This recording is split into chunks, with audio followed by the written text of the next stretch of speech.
Everyone procrastinates, but most people don't realize just how much damage it's doing to their lives. It's not just about putting off that one task. It's about the silent accumulation of missed opportunities, wasted potential, and a life that slowly slips off track. You delay a decision today.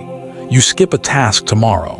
Before you know it, weeks, months, even years go by and you're stuck in the same place, wondering what happened. Procrastination is not just a bad habit.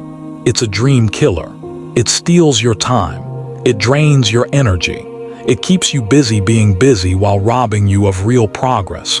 And yet, procrastination is incredibly seductive. It disguises itself as logic. You tell yourself you'll start when you're ready. You convince yourself you're waiting for the perfect time. You say you're doing research or preparing or thinking it through. But deep down, you know the truth. You're avoiding discomfort. You're dodging effort. You're running from the resistance that comes with real work. The worst part is that procrastination doesn't hurt right away. It feels harmless. It feels like a small delay. But over time, those small delays compound. Just like interest in a bank account, but in reverse. Instead of growing your wealth, it drains your life of meaning. The science behind procrastination is clear. It's not a time management issue.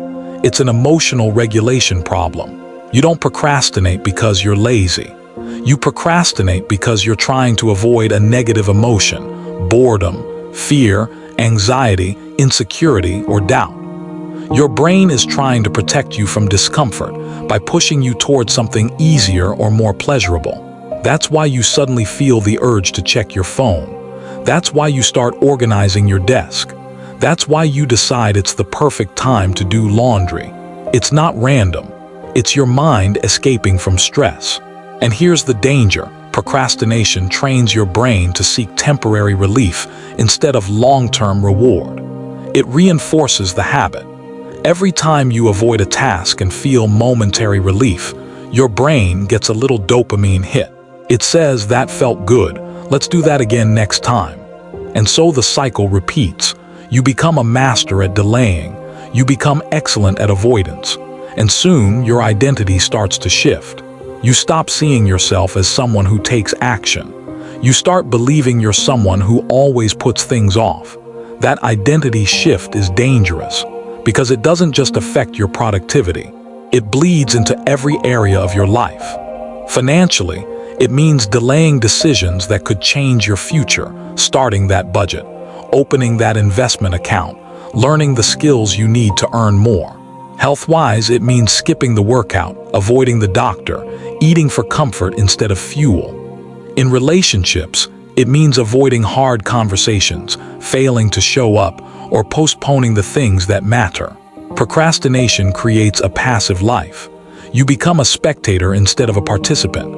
So how do you break the cycle? First, you need to stop waiting for motivation. Motivation is unreliable. It comes and goes. If you wait to feel like doing something, you'll spend most of your life waiting. Instead, rely on systems. Rely on structure. Create routines that reduce the friction between you and the task. If you want to exercise more, don't wait until you feel inspired. Put your workout clothes out the night before. Schedule it on your calendar. Make it automatic. Remove the decision-making from the equation. Second, shrink the task. One of the biggest reasons we procrastinate is because the task feels too big. It's overwhelming. Your brain interprets it as a threat, so break it down. Make it smaller.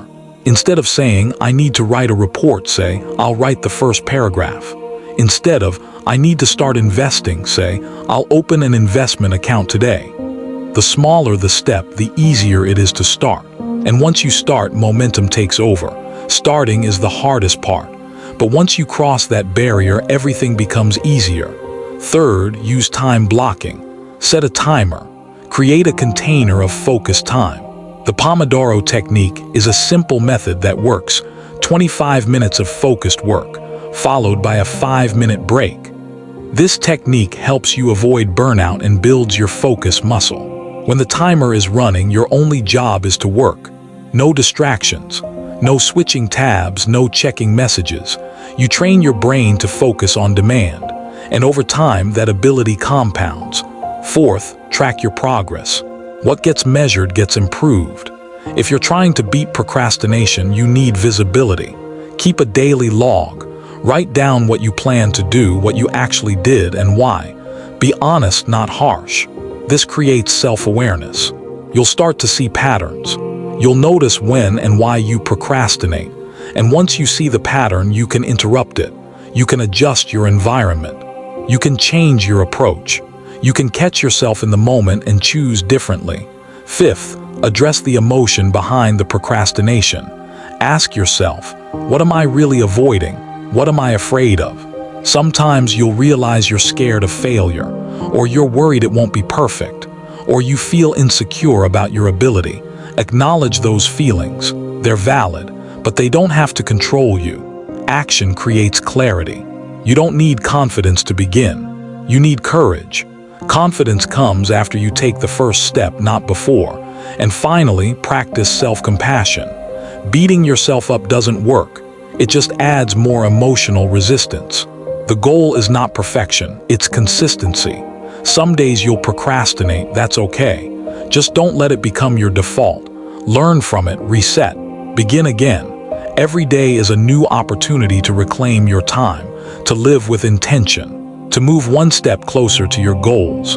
The truth is, procrastination isn't just a productivity problem. It's a values problem.